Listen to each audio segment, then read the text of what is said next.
And they said you have to do the district has to do something about it. So now she also filed a complaint of the main number 916-2000, because when you call it's only English.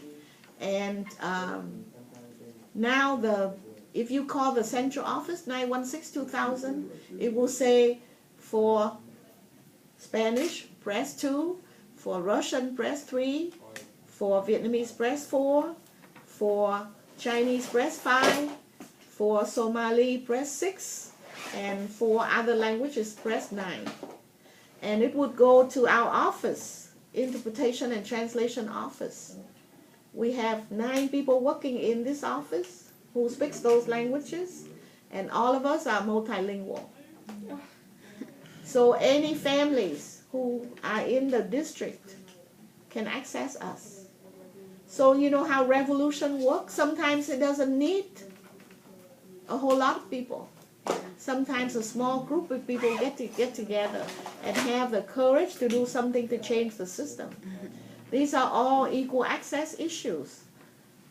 If the district only serve English-speaking families, we have a problem, because now more than half of the students come from somewhere else, come from other cultures, come from other ethnic groups, and speak a different language. So the system has to change to accommodate. And the rights of the people to have the appropriate education, to pursue their happiness, to achieve the American dream is very, very important. In order to erase poverty, to erase racism, the only way to do is to have an education. So that's why I focus all my life in advocating for the non-English speaking students and families.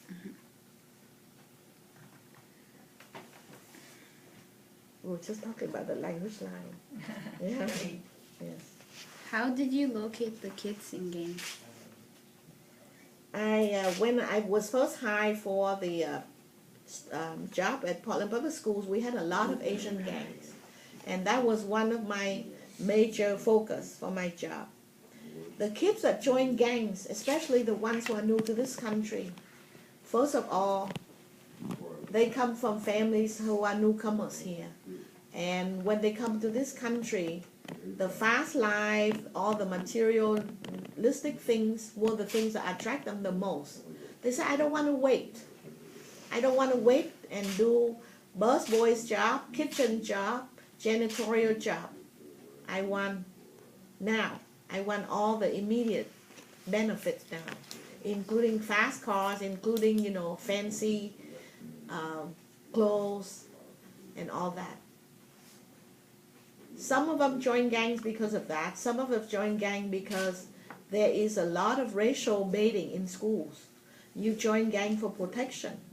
So if you hang around, you're a newcomer, if you get beat up or you get called names, you need some protection. So you join gangs.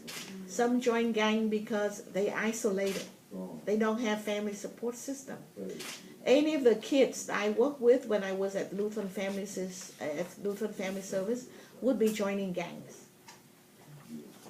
You cannot label kids, number one.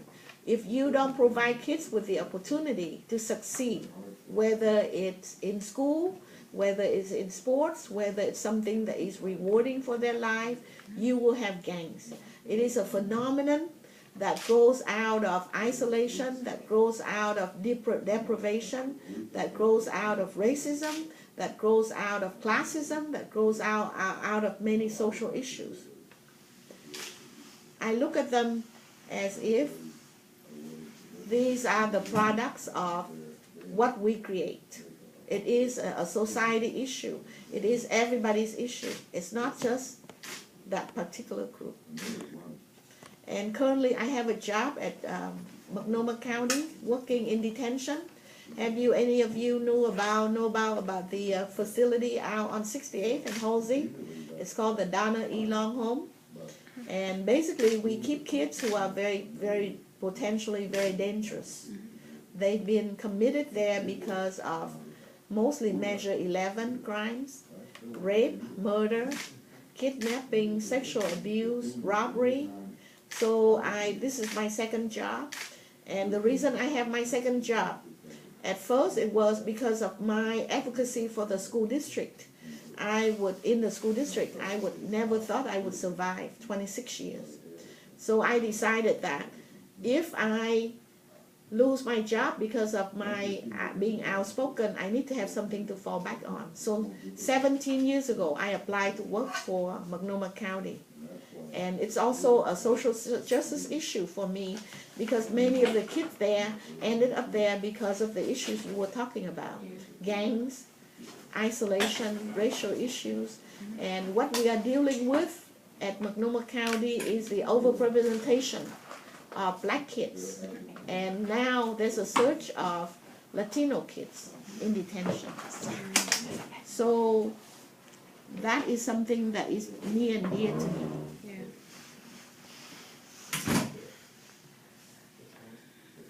Okay.